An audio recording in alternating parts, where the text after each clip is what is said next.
chest. Sige po, tayo po ay magpuna, mga minamahal ng Panginoon.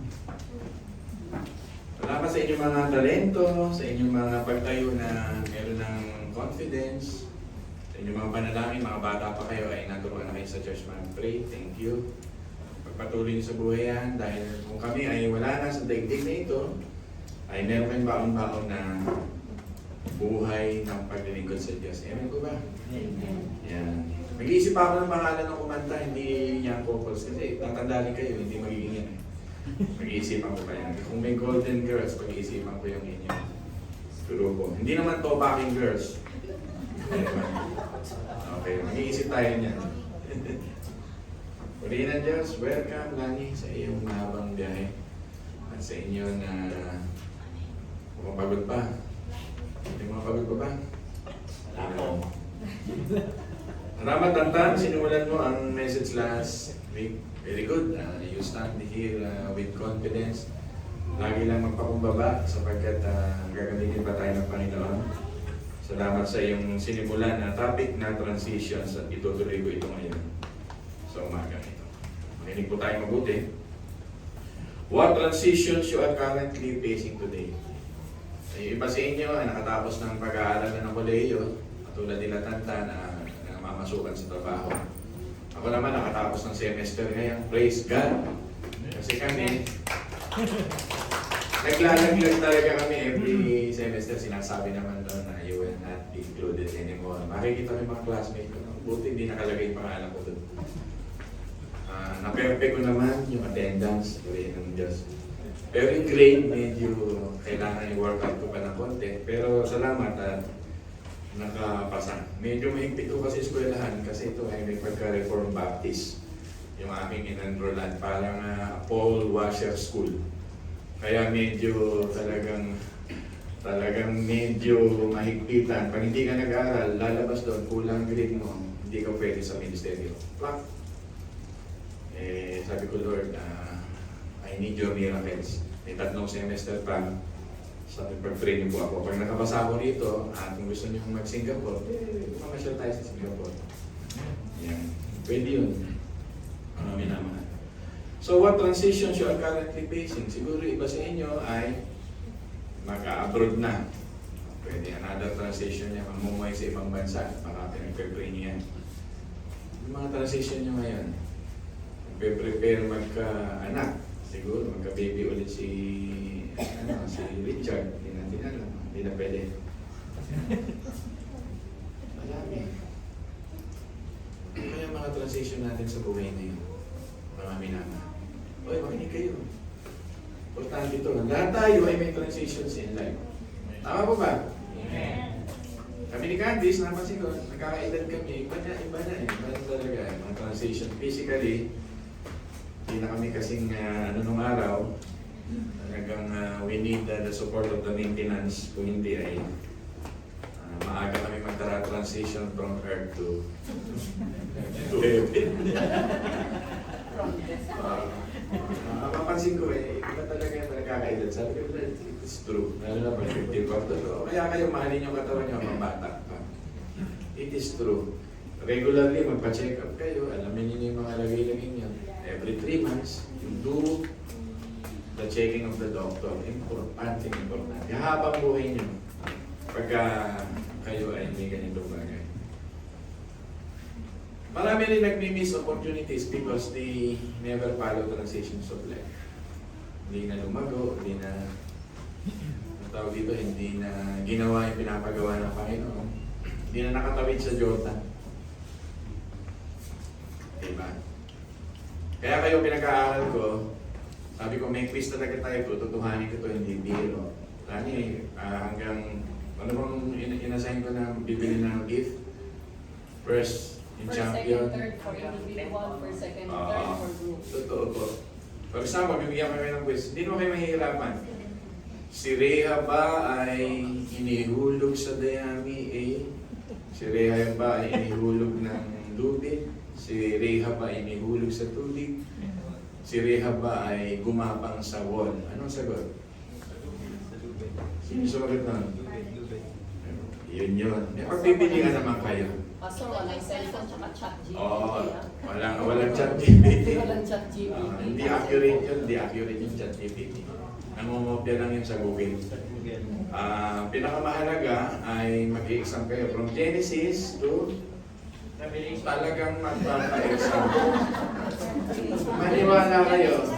Walang ligo-ligo, walang elder-elder, mag-i-exam talaga. Every camp, may ganyan tayo. Genesis to Book of Joshua. Hindi, Joshua lang muna, mahirapan kayo.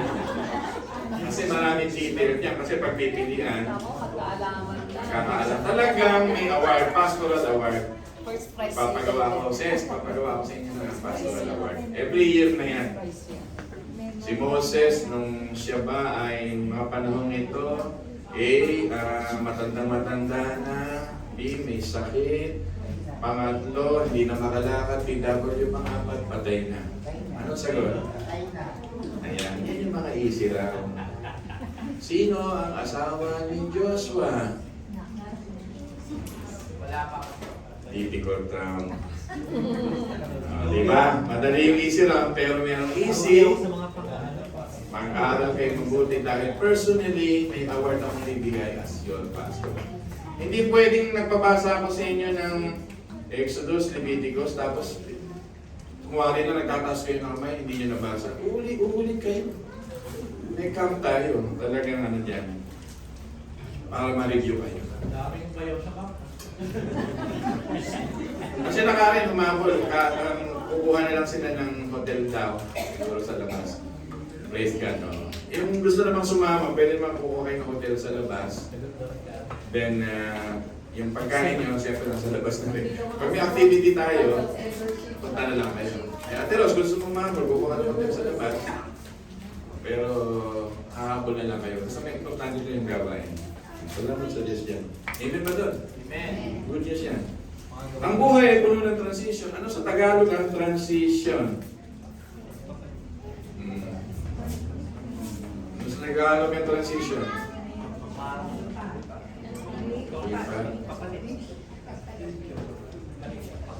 Pastor, ako pag tinanong nyo. Sa English daw. English na lang, Pastor. Ano sa Tagalog ang transition? Pagbabagong kalagayan. Kayo talaga, pag napaisama ko lang ganito, paksa. Ang mga dakilang gawa ng Diyos sa ating buhay ay makikita din sa mga transitions. Ang mga dakilang gawa ng Diyos sa ating buhay ay makikita din sa transitions. Pag hindi ka nag-transition, hindi mo makikitang gumagawang dakila ang Diyos sa buhay. Doon palang message na. Halimbawa, ayaw mo mag-transition, natatakot ka. Maganda yung verse na binasa sa atin ni Rodney. Kasi puno ka ng takot sa buhay, ayaw mo mag-transition ng buhay. Hindi mo makikitang gumagawa ng higit na makapangyarihan ng Diyos sa buhay mo. Ganon ang Jordan River, tatawid ka so that you will experience the magnanimous, miraculous power of God. Pero kung dito sa lupa, natatakot ka sa mga transitions, hindi mo mararanasan. O kahit may edad na, I try to study. Kahit medyo mahirap. Libo yung nag-apply, kalahati na yung nawala. Ngayon, yung 3/4 na lang ang natin, ay yung 3/4 parang nanganganib pa.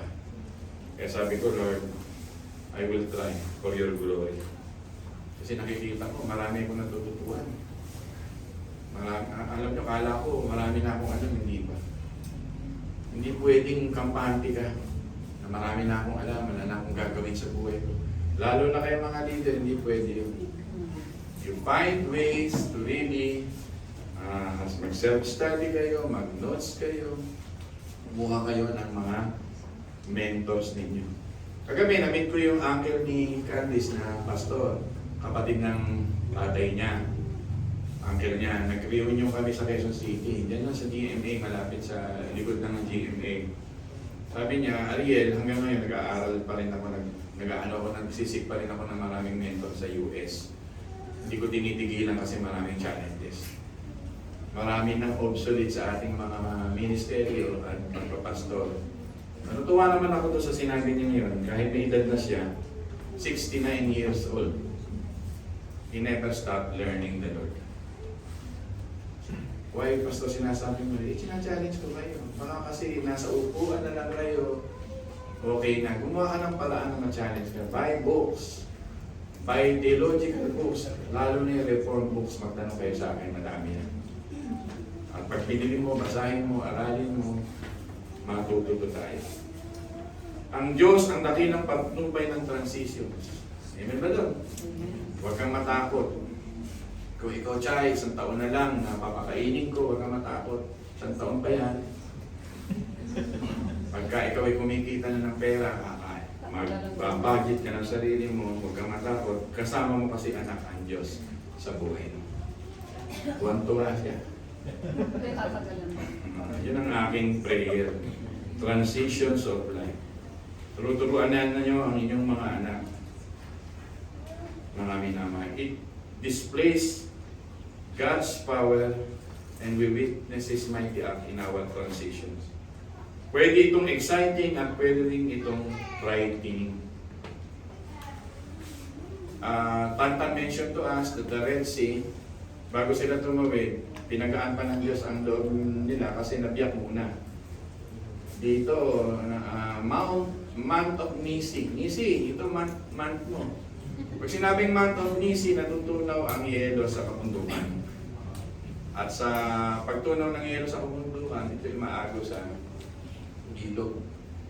At ang gusto ng Panginoon dito, hakbang muna bago ako gumalawat ng transition.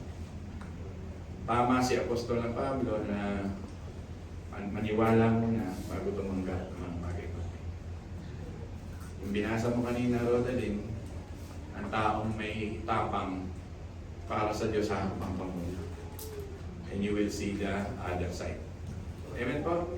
Ako sa introduction pala tayo, tinuturuan na tayo ng Panginoon ng mensahe. Ulitin ko, exciting, pwede ding frightening. Kaya maraming tao ang hindi humahakbang sa other side ng buhay, hindi pinipili si Kristo, indecisive for Christ. Kaninang umaga, devotion ko yan. Indecisive for Christ cannot decide for Christ 100% because they are afraid. Pero kung titingnan nyo lang, sa transition ay may patnubay ng Diyos at may milagro ang Diyos at gumagawa ang Diyos, ay hindi tayo mauubusan ng tinatawag na pagsunod sa Panginoon. Ang halimbawa ng Israel sa mga transition ng buhay, di ba? Pinapakita sa kanila ng Panginoon, ito ay never easy, it involves uncertainty, may opposition, pero sinasabi ng Diyos sa chapter 21 verse 45, pag nire-recall nila, hindi sumasabit ang Diyos sa kanyang mga pangako. He never failed, all is fulfilled. From Egypt, Mount Horeb, at 40 years of raining food, ay hindi sila iniwanan ng Panginoon. Are you ready for the new episode of your life? Sabihin mo nga sa katabi mo. Are you ready? Are you ready for yugto sa Tagalog? Lani yugto. Handa ba kayo sa bagong yugto ng buhay? Yan. Kabanata. Hindi yan ng buhay. Handa ka ba? Handa ka ba, Ryan? Isang araw ay may aakyat sa bahay at kukunin na ng nagmamayari. Ang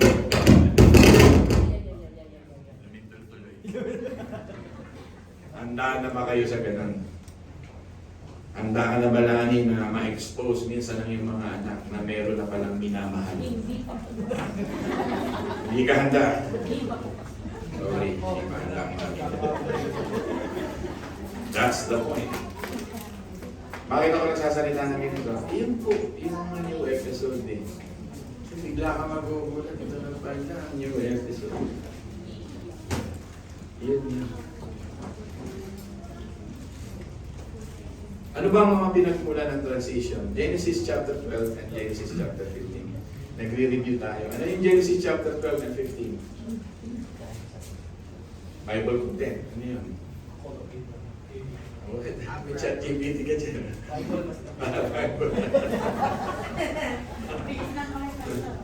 Genesis chapter 12 and 15 is the first promise of God to Abraham that you will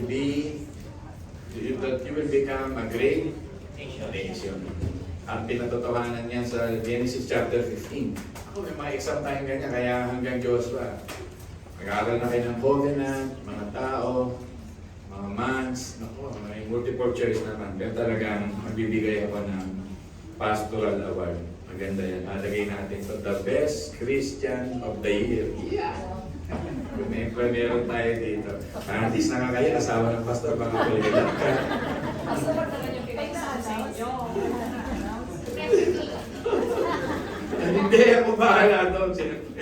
Mag-aral na kayo pati mga bata.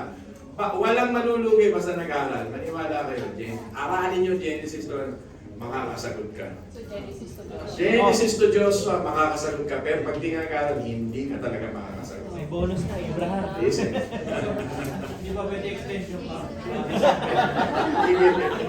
First Christ, ito ko. Masaya tayo ngayon. As I said, the background of the book today, Kaya Transition, is the death of Moses. The leadership and the mission and the spiritual transition is needed. Halimbawa ako, bigla ako namatay. Halimbawa lang, kasi rider ako. Halimbawa lang, pero hindi ako mamatay sa motor kasi freedom yan. Halimbawa lang. Halimbawa lang, bigla ako nawala. Ano? Are you ready for transition? Mag-aaway-aaway ba? Eh, dapat hindi. Ang una yung gagawin, magpe-pray, mag-gather together, magpe-pray in your heart, siguro 1 month. Kailangan patuloy ang gawain ng Diyos kahit wala na yung tao. Moses is dead, but the vision and the power of God in doing ministry is alive. Nakalulungkot, di ba? Maraming reliyon, namatay lang si Almeda, patay ni grupo nila. Namatay lang si Eli, na iba na ang pangalan nila. Di ba? Ay, wala nang dating daan eh. Di ba? Maraming magagaling na mga leader sa ibang bansa, namatay lang yung leader, namatay yung mga organization nila. Ang leader natin si Kristo. Panginoon natin ang magpapatuloy ng kanyang gawain. Amen po ba doon? Amen. Kaya kami, hindi kami kapit tukod dyan. Kung gusto ng Diyos kami alisin, maalis kami. Anytime. Ang lakas-lakas ng mga leader sa Amerika dahil sa sexual discipline, katulad ng nangyari kay Steve Lawson, wala. Tama po ba? Ang nangyari sa family problem, halimbawa ng Saddlesback, mawala ng anak, ang taga-problema sa Southern Baptist, naglaho yung kanilang mga connections. Ang dami sa US na mga ganyan. People of God, that is true. The death of Moses, but God's purpose did not die. So every transition begins with the ending. Letting go of the process. Sa mga tao hindi marunong mag-letting go, wala silang transition sa buhay. Kapit na kapit sila sa takot nila. Sa totoo lang takot, hindi security. Takot yun. Pag nilet go mo na yung takot mo sa buhay, magkakaroon ka na ng transition. Tama? It always begin when you lose something, you let go something. Magandang transition. Pag ready ka nang i-let go ang maraming bagay sa iyong buhay, magkakaroon ka na ng transition. Yan po yung mga minana. So much for that. Tuloy-tuloy tayo. Meron tayong 3 points ang umagang ito. The 3 points challenge of transition para magawa natin. Number 1 is the God's abiding presence. Yan. Number 2, God's standard, holiness and transition. Number 3, God's sovereignty in our transition. Yan. Napaganyan ako kasi maganda yung sermon sa inyo ni Tantan. Nag-upgrade ako. Ayoko pa ako ng sulat-sulat ka. Ita-type ko yan. Kaaral ako ng buti sa pagkating tumayo last week, talaga naka-Amerikana pa. Inayos ang buhay. Praise God, Tantan. Amen ba doon? Pinagpala naman kayo. I-treat pa kayo ni Tantan pagkatapos. Sinabi ako kasi i-treat kayo pagkatapos eh. Sobra. So God's presence in transition. Dako na tayo sa pag-aaral. Behind the history is their wandering. Di ba? But, Jordan River, gusto ko sabihin sa inyo, is a place to trust God completely. Ito ang lugar ng pagsubok at pagbabagong kalagayan. One day in your life, haharap ka sa pagbabagong kalagayan. Isang araw, mag-aasawa si Kaina, harapin niyo yan, hindi habang buhay ako siya. Amen ba doon? Hindi habang buhay ako si Carly, isang araw, magkaka-boyfriend yan. Kung matatanggap ni Bali. Totoo yun eh. Maniwala kayo sa hindi. Isang araw ay napakabilis. Kinikwento ko sa inyo, pwedeng hindi ko na kayo kasama pagkat kayo nag-abroad. Diba? Kailangan lang, sabi nga ni Candice, kami nililipat sa mga lugar-lugar from Baguio, Cavite. Ang prayer lamang ng aking asawa, Lord, samahan niyo lang po kami. Amen po ba na? May that be your prayer. Ang kabanantipan ang patunay ng presensya ng Diyos. Binanggit ko sa inyo, yung foreshadowing ni Jesus Christ, mauuna sila ng 200 siko. 2,000 siko yung layon. 2,000 siko. Di ba? Ganun ang sukat nila. Gano'ng karami 2,000 na siko? 900 meters. Gano'ng karami kalayo yung 900 meters? Almost. Bakit? Pinapakita ng Diyos dito, yung presensya niya dapat igalang. Hindi sabihin nun malayo ang Diyos. Pinapakita lang yung exclusivity na makita nila na may namumula sa kanilang presensya ng Diyos. Pag masyado kasing nakadikit yung art, hindi nila makikita yung namumula sa kanila. Yun lang ibig sabihin na kaya layo ng konti para makita nila ano na yung art at ano yung presensya ng Diyos. Foreshadowing of our Lord Jesus Christ as the firstborn of the Bible.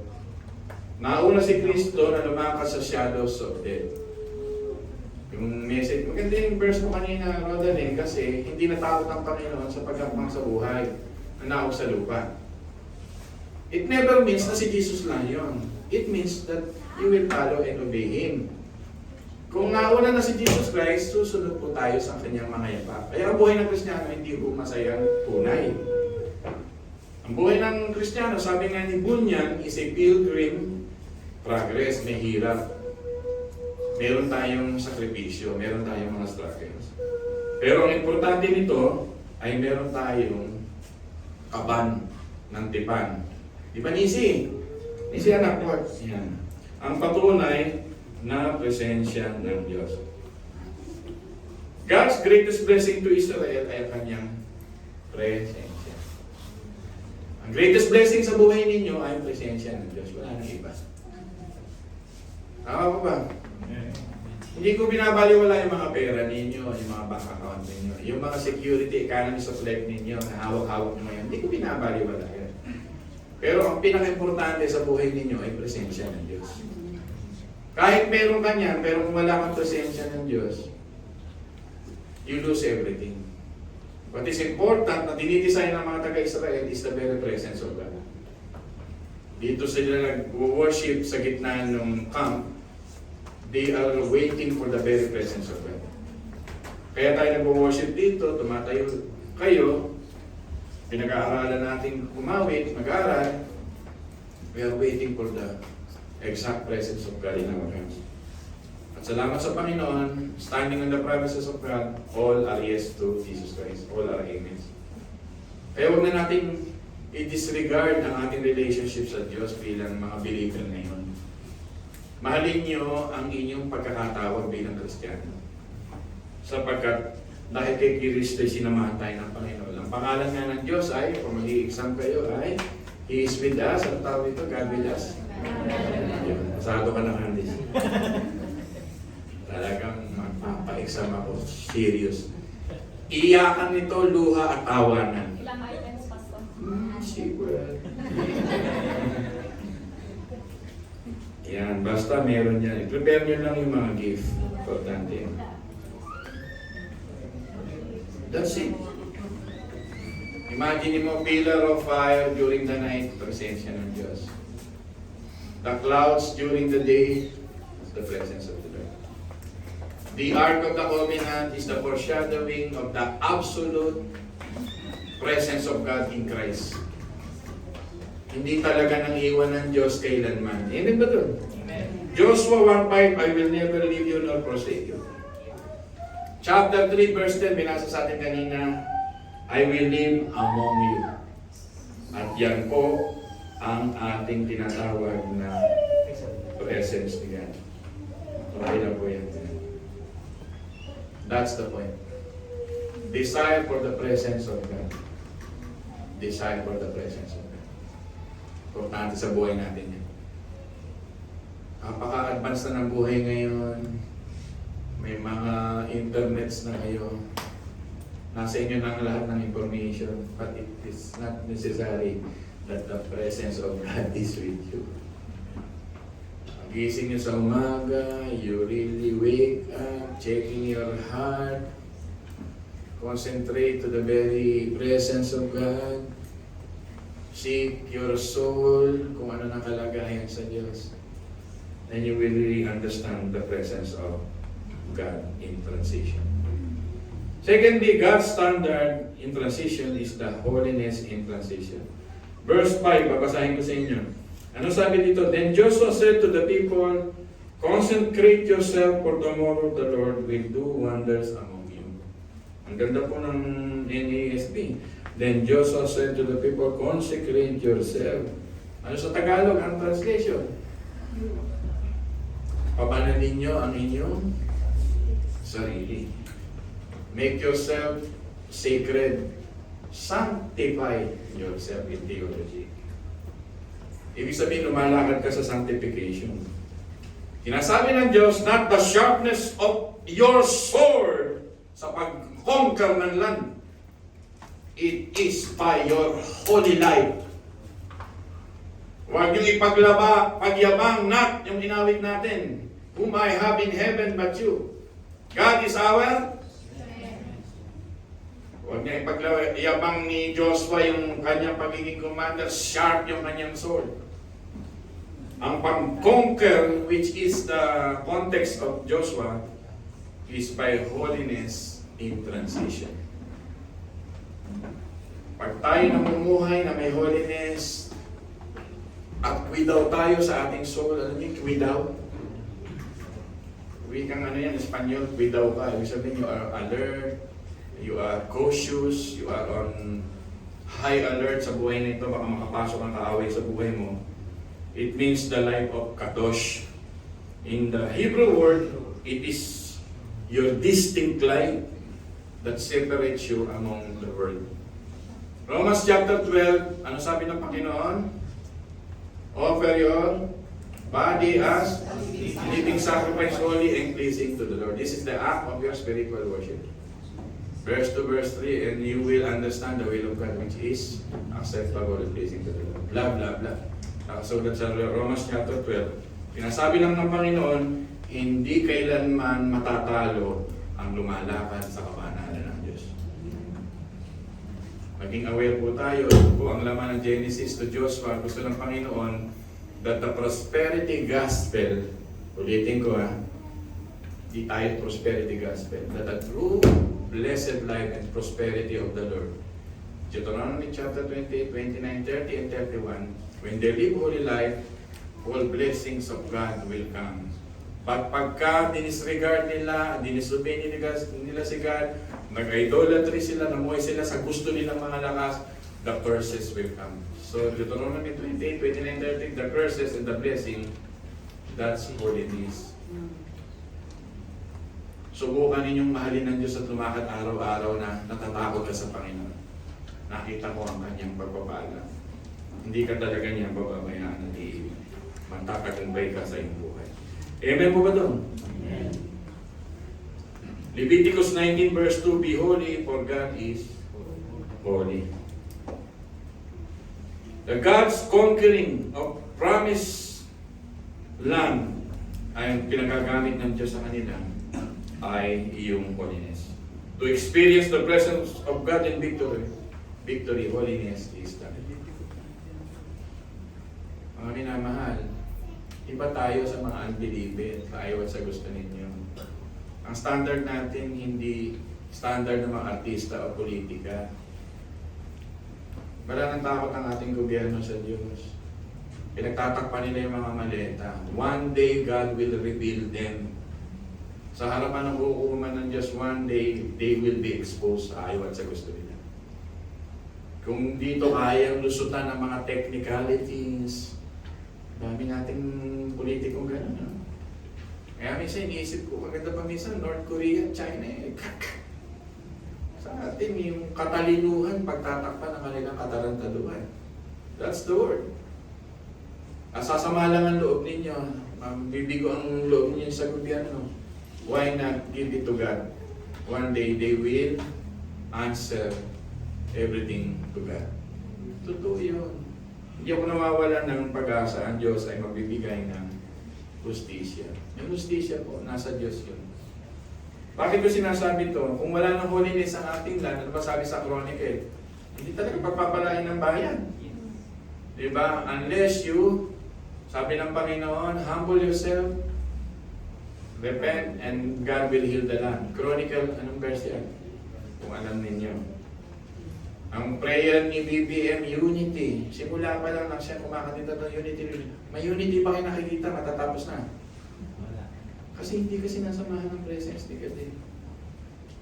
Pagka ikaw sinamahan ng Diyos, ang Diyos ay kasama mo kahit anong atake sa gobyerno mo, itataas ka ng Diyos. Pero kung ikaw mismo at yung makasama mo ay promotor ng kadiliman sa bansang ito, hindi ka sasamahan ng Diyos. And that's the reality. Kaya tayong mga believer na lang ang magmingning.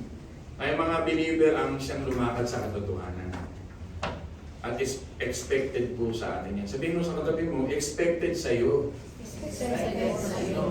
Hindi nyo ba napansin, pagka tayo nagkasala sa labas, ang banat ng mga unbeliever, born again ka pa naman.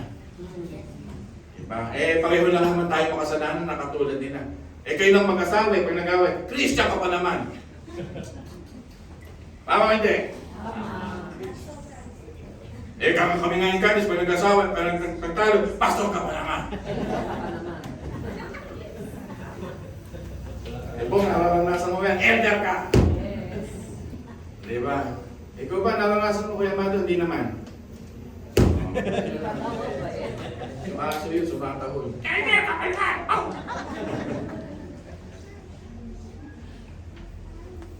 The world is expecting us. Hindi pa man Bible ang nagsasalita sa inyo pag sinabing nasa born again church ka, in-expect nila may holy life ka na. Though, makasalanan din naman tayo. So, panindigan nyo na. Kasi sabi naman ng Diyos, consecrate your life. Walk wisely, sabi ni Apostle Paul sa Ephesians. Walk wisely. Talagang lumakad tayo araw-araw na huwag tayo kumari. Madaan pa. So it is impossible, but the presence of God will guide us. Yan. Ang holiness ang magbibigay ng pagkakaiba sa atin, sila sa gitna ng paganism, sa gitna ng corruption and idolatry in the promised land. They are in the promised land not only to conquer, but to destroy Canaanites, Hittites, Girgasites, Jebusites, Perizzites, insecticides.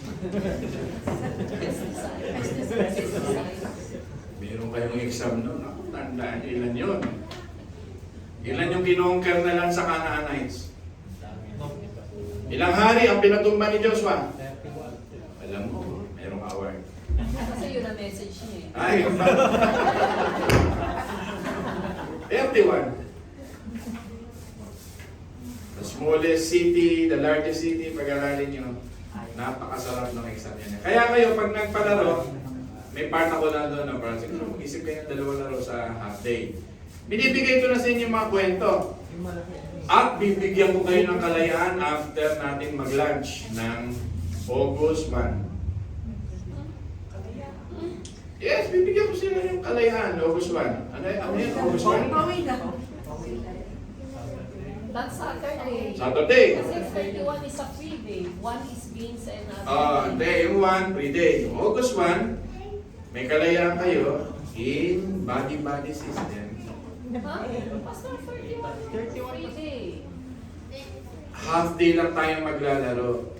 Yung half day ng Sabado, lalabas kayo, hindi kayo mabuti. Hindi tayo puro sa sarili, naroon tayo. lalabas kayo, yung limitless gospel na ginagawa ko, yung limitless gospel na ginagawa ko, i-share nyo. 2 to 3 person na hindi magkakamag-anak ang magkasama lani. Ang magkakasama, babaguhin nyo, hindi kasama ni Karen ng mga anak, kasama siguro ng lolo o ano. Yung limitless gospel na ginagawa ko, ibibigay nyo sa mga tao. Okay. Tapos balik kayo sa hapon, mag-sharing time tayo. Kung gusto nyo sa coffee shop, sa manager's table, is up to you. Gusto nyo po ba yun? Yes. Kinakausap ko kayo eh. Yes. Pag sa gabi, short ano lang yung ating gathering, meron tayo yung reporting doon. Doon sa group. Maganda yan.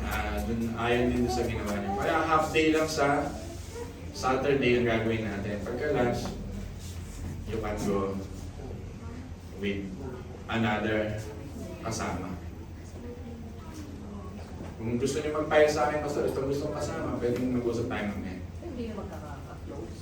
Hindi magkaka-close. Sino kaya pwede hindi magkaka-close?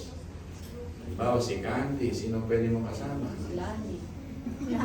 Baka nasa coffee shop lang kayo dalawa eh. Uy, hindi yun. Sure kami na.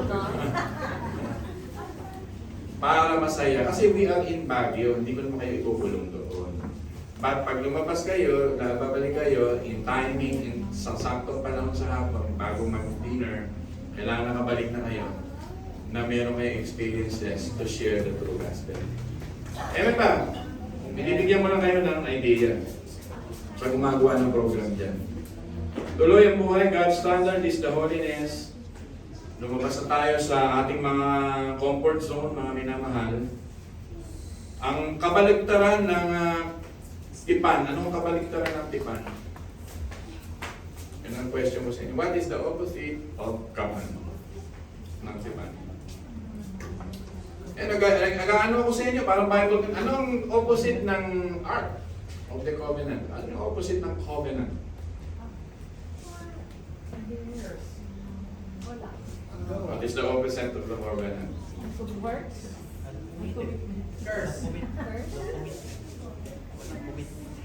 Ang covenant. A little bit difficult question, di ba? The opposite of the covenant is infidelity. You are not faithful to God whenever you don't practice the covenant of God. So the biblical term for that infidelity is idolatry.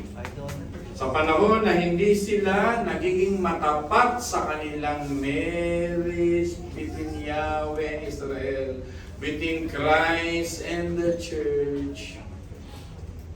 That's it. So mga minamahal, divorce your sin. Yun yung sinasabi ng point to God's standard, holiness of transition. Simula ngayon, i-divorce mo na ang iyong kasalanan.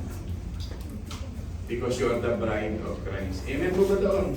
Amen. Maliwanag na sermon. Yun po ang opposite. Di po ba? Nag-i-exam na tayo. Kaya pagkagagawa ka ng term paper, Gwapo, Ryan, gano'n ang mga banat. Sabihin mo ano yun, gano'n, ayun pala, idolatry. At napunta pala sila sa tinatawag na nakina to destroy paganism and idolatry na pinapalit nila kay Yahweh. Yung talang talamak na pag-practice ng promised land na parang Sodoma at Gomorrah. Na parang promised land pero Sodoma at Gomorrah ang practices. So God will not use fire and brimstone na umuulan. Ang gagamitin niya rito ay holy people of God. Part of the judgment of the Philippines ay ang tumatayong mga Kristiyano. Nagniningning na mga Kristiyano, hindi mga nakatago sa bahay. At nahihiya sila na may mga Kristiyanong natatakot gumawa ng kasalanan, mahihiya gobyerno. Yuko-yuko ang lahat ng iyan pag pinatawag na ng mga pastor para ipanalangin sila. Hindi nyo ba napansin? Nakayuko sila sa harapan ng Diyos para lang sila i-lay-over. Gustong-gusto nila yun. Kaya nandito tayo sa larawan na huwag niyong sasayangin, lumalakad tayo sa buhay na ito na meron tayong sandata ng kabanalan. Pero kung makikisa ka sa daigdig at katulad mo ang daigdig na sinasabi sa Romans 12, wala kang power. Kaya do not conform to the pattern of this world. So God's standard in transition is a sanctified life. Kaya kung kamukha mo ang mundo, na pag nasa labas ka, nag-under the table ka rin. Pag nasa labas ka, ano pa yung mga ginagawa ng kabalbalan natin? Pag pumapasok ka sa trabaho, para kang gobyerno na alas 8 pasok, alas 10 papasok yung mga boss. At pag uwi mo lahat ng bond paper, inuwi mo, pati typewriter. So, wala na Ano? Pinauwi na talaga yung telepath. Wala nang pagkakaiba. Correct. Makikipag-agawan ka, ikaw ay born again, sa pila, pagkakaiba. Mas magpipila ba, nung relihin mo, reborn. Pero pinag-agawan mo, nauna ka to sa NBI, ako dyan. Hindi nagbabayad ng tax. Tama. People are listening. The third point, ito na. God's sovereignty in our transition. The entire work of transition is God's work. Huwag mo sabihin na nakatawid ka. Imaginein mo kami nung tumatawid sa Norsagaray Mountain. May raging ilog dyan. Hanggang tuhod lang. Kala ko kaya kong tawirin. Hindi pa, napakahirap pala tawirin ng ilog na rumalaga sa kahit hanggang tuhod lang. Na-experience niyo po ba yan? Tutumba ka talaga, tatanglayin ka na alon. 4 pa kami, naghawak-hawak na kami, tinangay kami na alon, hindi namin tinuloy. Just imagine mo kung hindi God's work ito, mahigit 1,000,000 tao in the generation of Joshua, itinawid ng Diyos sa naglalagaslas na tubig. Mumukit. So our transition is the work of God. Di ba? Ang difficulties ay stage ni God to demonstrate His power. Kasi yung mga Kristiyano, ayaw mo pang humakbang kasi difficult, nahirapan ako, baka ganito mangyari sa buhay ko. The difficulties, the impossible situation, the hardship of life is God's stage to demonstrate His power in us. Kailan huling nag-demonstrate ng power ang Diyos sa buhay mo? Lagi mong dinidiskartehan sa iyong sariling comfort zone, sa sariling lakas, katulad ng kanta natin. At pagka lumalakad ka na medyo matcha-challenge na ang faith mo, umuusbong na ang iyong pagkatakot, umuusbong na ang iyong pagkabalisa, umuusbong na ang iyong control. Anxiety, the deep root is kinakontrol mo na ang mga bagay sa buhay mo. Nakalimutan mo sa impossibility ng situation, God is at work. Malimang hindi kasamahan ng Diyos, hindi ka magtatagumpay sa buhay. Ang dulo pa rin, Diyos pa rin. Amen ba doon? Totoo yun. Imagine mo impossible scenarios and obstacles, nakatawid sila because God is sovereign. Pag nagdidesisyon ka sa Diyos at may transition ka ng buhay, huwag kang matakot sapagkat ang Diyos ay makapangyarihan. Mawawala ng Christianity principle mo kung lagi ka nanduduwag sa buhay. At sigurista sa buhay, nakala mong para kang si Tomas naman. Libang makapako yung buta sa kanyang tagiliran ng kanyang mga kamay. Maniniwala ako sa Diyos. Our God already saw the big picture of our lives. Sa sinapupunan pa lang ng ina, minamahal ka na ng Diyos. Gaano pa kaya yung lalakaran mo sa future na hindi mo nakikita sa inyong pagtanda? Amen ba ron? Amen. Sino ba sa inyo nininervous? Tumatanda na ako. The more you will serve the Lord, the more you will give your life to the Lord. Because God is already there. Kahit madagdagan pa ang mga maintenance ko balang araw, ano ngayon? Naruro na ang Diyos at siyang bahala sa ating buhay. When we delight ourselves to God's holiness, we will experience His power. Yan ang mga hamon na mensahe ngayon. Nasa second week pa lang tayo ng Joshua. And amen to that. Ito ang mga hamon na mensahe ito in our conclusion. Hinga nga na malalim. Conclusion na tayo. Many desires God blessing but not willing to live. Ito naman si Pastor na comfort zone of life. Kala niya kasi kaya niya ipaliwanag ang buhay niya sa sarili niyang diskarte. The Lord is always meeting us doon sa Jordan River ng buhay na yan. Ako ang Diyos. Ako ang Diyos. Ako ang Diyos. Laging may Jordan River sa buhay natin pag ganon. Kaya nga sabi ng Panginoon, tagal nyo na. Nag-i-stay, go na. We need to walk on our destiny. It is our place. Sabihin nyo nga, I need to walk to my destiny. It is my place. Sabi nga ni Kuya Amado sa sermon niya, enlarge your territory. Paano mag-i-enlarge your territory kung hindi ka aalis sa isang territory mo? Tama o hindi? Gusto mo ma-enlarge ang territory, ayaw mo umalis sa bahay. Yun lang ang territory. Ang territory natin na napakalawak. The 31 kings to be defeated. The Jebusites, the Canaanites, the Amorites, Perizzites, the Gibeonites. Para ano rin? Tunog cellphone na.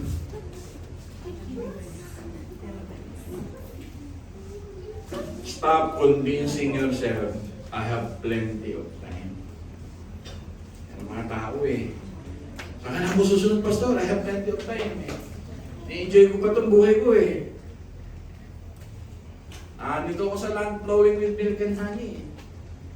Eh, sabi ng Panginoon, hindi na yan ang ano mo, meron ka ng kukonquer din. Ang pangabilis ng buhay, tama po ba? Tama po ba? Ang bilis ng buhay, kasama lang natin si Nanay Lily noong mga nakaraang buwan. Di ba? Bilis ng buhay. Hindi na natin siya kasama ngayon. Kaya habang katabi mo pa yung katabi mo ngayon, i-enjoy mo na siya. Magpati na kayo. Mag-aayos na tayo. Tama hindi? Ako, inaano ko na kayo, yung minamaximize ko na kayo. Yung gifting ninyo kahit bata, ginagamit na. Kaya dapat may ganito tayo. Napit na tayo. Staying reduces what dependence on God. What we settle for less in staying in the transition. Hindi ka nakahamag pag nandun ka. Ano kaya yung mga ano ninyo, transitions ngayon? Hindi ko kasi alam eh. Tagal-tagal mo na gustong bumili ng pick-up na maliit. Bibili ko ng pick-up na maliit, magtitinda ako ng tipas, magtitinda ako ng mga hopya. Tagal mo ng pangarap, 10 taon, pangarap ko pa rin. Pwede namang gawin na. Magpapaburger, mali akong pwesto mo ito, tagal mo ng pinangarap, buksan mo na. Di ba, lari si Rin? Ano yung mga dream nyo ngayon? Ano yung mga dream nyo ngayon?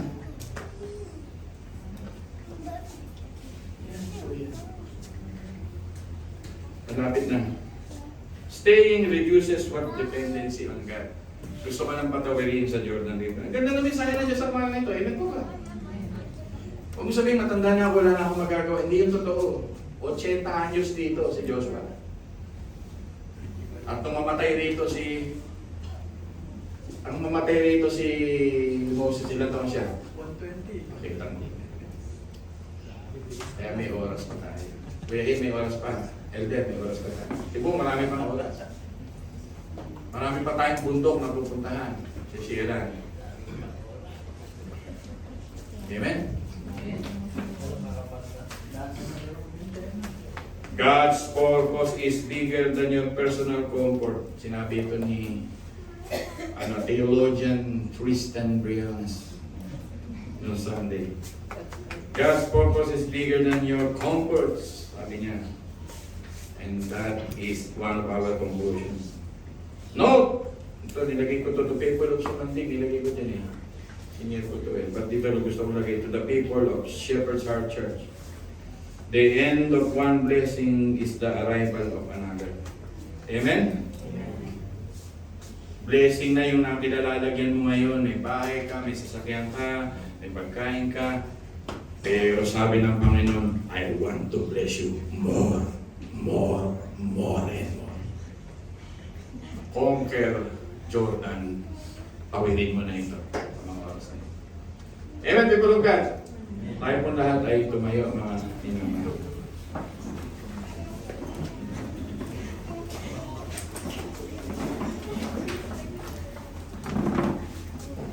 Parang last week na yung aking message. Ito, 10:46 pala. Bago ako tumating sa Lord's Supper, yan. Yan, bago tayo mag-Lord's Supper, tawagin mo nga yung si Deacon Hill sa si Elder Amado. Kasi may mga kapatid na tayo, may mga transitions in life. Kaya pray natin yan. Ayan. Bigyan nyo ng microphone yung aking mga minamahal na. Ay, meron na. Wag ko kayo mahihiya. Ano ba mga transitions natin sa buhay? May nagpaplano ba rito na business? Ano ba mga transition nyo sa buhay? May nagpaplano ba rito mag-abroad? Are you ready, Lani? Baka isang araw si Tantan mag-desisyon. Pastor, magpapastor po ako. Yes, amen. Sabi mo yan, ha? Maririnig ko yan.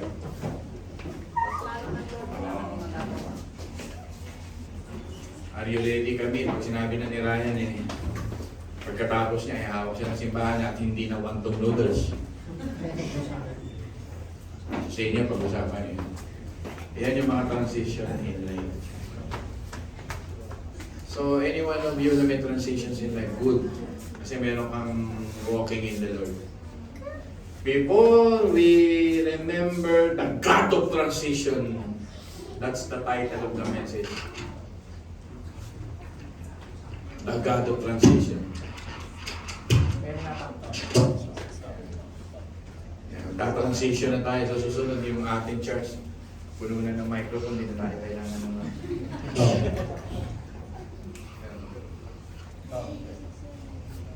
baka naman may mga mag-aasawa na rin dito na hindi ko alam. Alex, mag-asawa na ba?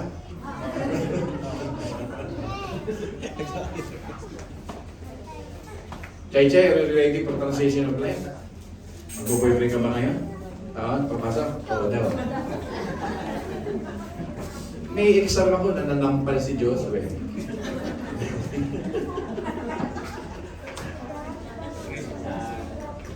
To all na meron talagang transition in life. Yuko po tayo, pray very hard, and hilingan po si Elder Amado to pray for you, and Deacon Hill will close us in prayer. Transition. Taas lang ang kamay na may transition. Huwag lang maiyak. Taas na. Transitions in life.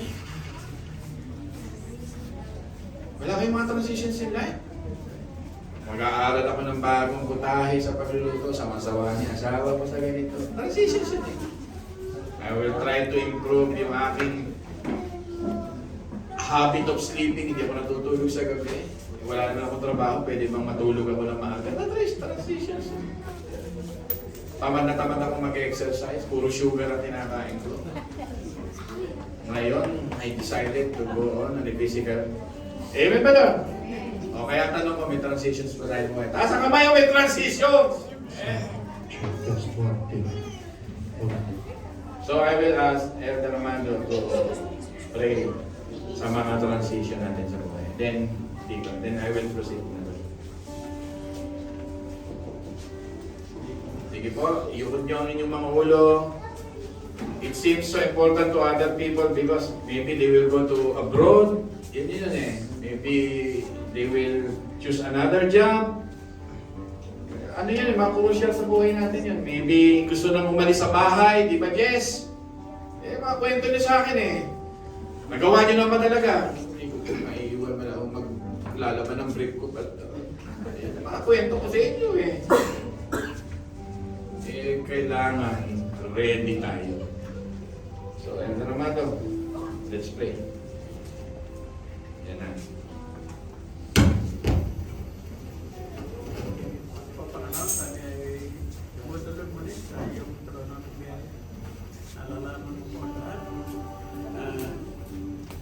walang pwedeng maliit sa'yo.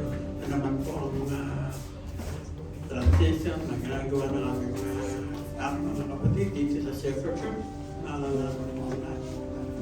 Kaya talagang ko, Diyos, natulungan mo po sila na mabago ito at may focus sa iyo ang lahat ng oras. Parang lodobi mo talaga. Mangyayari ito at magagawa. Kaya tulungan mo po sila ng Diyos. At tulungan din nila ang mga sarili nila para mabago ang naman yung kanilang umaagaw ng atensyon para makasalit sila. Nawa ay matutunan nila mabuti yung mensahe tungkol sa pagbabago pa ng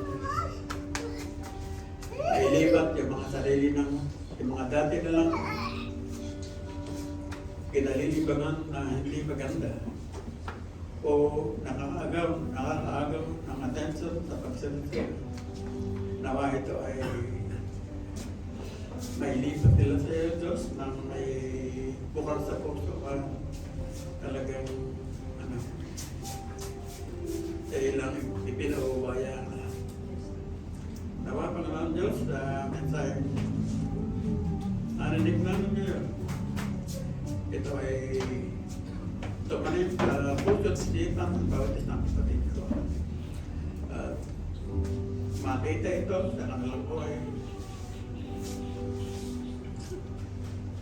Sa araw na ito, at hindi lang ngayon, sa mga darating pang araw, makita sila ay talagang mga anak. Muli ang paborit sa salamat tayo sa iyo.